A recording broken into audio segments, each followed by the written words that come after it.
হেই তুই তো দেখা যায় বিষ খাইও মরস নাই তাইলে হ্যাঁ আমার পোলাটার জীবন ধ্বংস করার লেগে বাচ্চা রইছ না কি চাই তোর কি চাই ক কি টাকা লাগবো কত টাকা লাগবো বল কত টাকা লাগবো আম্মা আপনি এগুলো কি বলতেছেন আমি আপনার কাছে টাকা চাবো কেন আম্মা ও টাকা চায় না ও মারছে ওদের ধরে মার দেন ঠিকই আছে ওর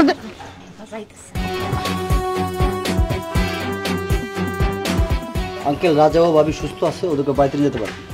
রাখে আল্লাহ মারে কে, আমি জানতাম এমন কিছুই ঘটবে, এই জন্যই তো বাড়িতে আসার আগে তোকে ফোনটা দিয়ে আসছি। অনেক পাগলামি হয়েছে, এরকম পাগলামি আর করিস না আঙ্কেল। ওদেরকে নিয়ে বাড়িতে যান, নিজেদের মধ্যে এরকম ঝগড়া বিবাদ করেন না। না, এই মেয়েকে নিয়ে আমরা বাড়িতে যাব না। নিয়ে যেতে যদি হয় আমার ছেলেকে নিয়ে যাব, কারণ এরকম একটা ফালতু মেয়েকে আমি কখনোই বাসায় উঠাবো না। আপনি আপনার বাড়িতে যাবেন, আমি যাব না। আপনি কি মনে করেন এত কিছু ঘটনার পরেও আমি আপনার বাড়িতে যাব? যাব না। আমি আমার বউকে নিয়ে আলাদা বাড়িতে থাকবো। দেখছো দেখছো তুমি রাজার মা, তোমার ছেলে কত বড় কথা বললো। আরে ওকে আমরা জন্ম দিয়েছি, বড় করেছি, সামান্য একটা মেয়ের জন্য কি নোংরা কথা বললো। ছি! শুধু জন্ম দিলেই বাপ হওয়া যায় না, বাবা হতে গেলে সততা থাকা দরকার, সন্তানের প্রতি ভালোবাসা থাকা দরকার, যার কোনোটাই আপনার মধ্যে নাই। বাহ বাহ রাজা, নিজেকে অনেক ব্যক্তিত্ববান মানুষ মনে করছিস। হ্যাঁ, আরে আমি যদি তোকে ব্যবসা না ধরা দিতাম তুই তো টাকা পয়সা ইনকাম করতে পারতি না, রাস্তায় রাস্তায় ঘুরতি।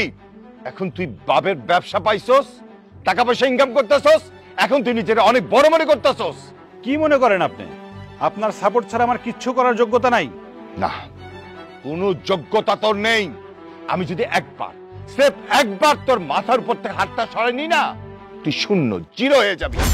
ঠিক আছে, আমি আমার বউকে নিয়ে আবার শূন্য থেকে শুরু করব, দেখি শূন্য থেকে পূর্ণ করতে পারি কিনা। আঙ্কেল আপনারা নিজেরা ঝগড়া করেন না। রাজা এরকম পাগলামি কখনো করিস না। এই যে বিষ খেয়ে ফেললি স্বামী স্ত্রী মিলে দুজনে, আমি যদি সময় মতো না আসতাম তাহলে কি হতো? চুপ, একদম চুপ। তুই তো আমার কাছের বন্ধু, তুই জানিস না আমি এক কথার মানুষ, এক কথা আমি দুইবার বলি না।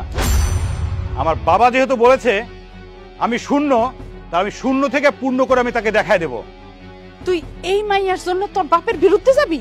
মা, ও এখন আর মেয়ে না, ও আমার বউ। পারলে ওকে বৌমা বলবা, না হলে কিচ্ছু বলবা না। তোমাদের কতবার এক কথা বলতে হয়। আর আমি আর একটা কথা বলছি, এই মুহূর্তে আমরা এক কাপড়ে এখান থেকে বের হয়ে যাচ্ছি। চলো। ভাইজা গাড়ির চাবি